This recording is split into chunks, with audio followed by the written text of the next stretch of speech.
is quite different from those of classical Greece, colonial Sierra Leone, Tokugawa Japan, or the Depression-era United States. But it continues to be shaped by decisions made long in the past.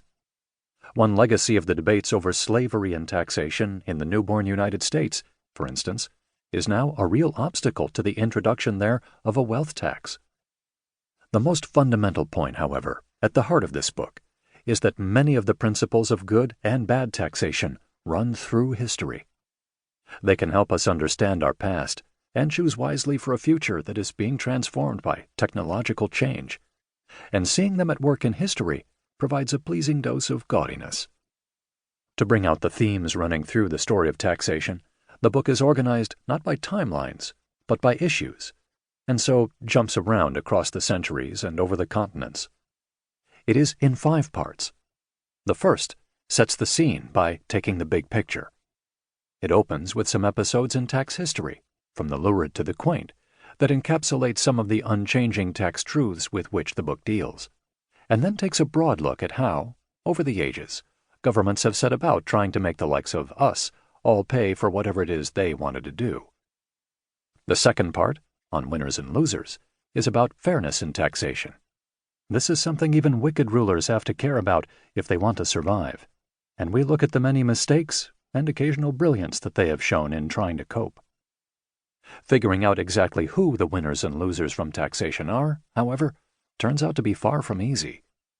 We will see that the question of who exactly bears the real burden of taxation has vexed policymakers since at least medieval England, and has even helped shape our political institutions. The third part of the book showcases the extraordinary power of human ingenuity, from pharaonic Egypt to today's multinationals, in finding ways to avoid paying taxes. It also considers how governments have not, and ought to take account of such rascality.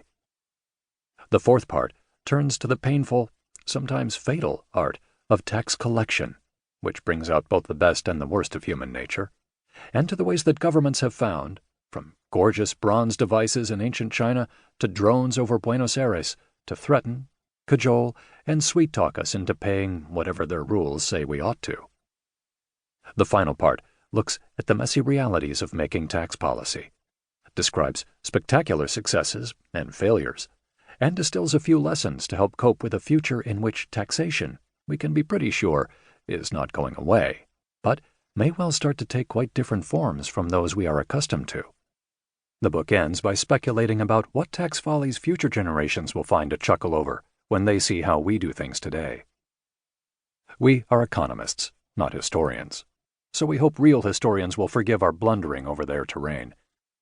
For those economists who would like us to use this book to support and liven up a more traditional and formal, maybe even dull, introduction to tax principles, these 5 parts correspond closely to obvious slabs of public finance learning, addressing, after a general overview, equity concerns, vertical and horizontal, incidence analysis, issues of efficiency and optimal taxation, tax administration, practical policy making, and core tax challenges and possibilities for the future.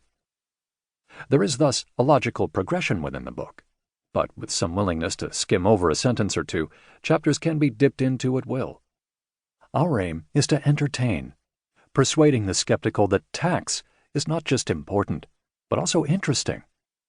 In that way, while rebellions will always be with us, taxes will always invite rascality, and follies will always happen, we hope this book may bring a little more wisdom to the future of taxation.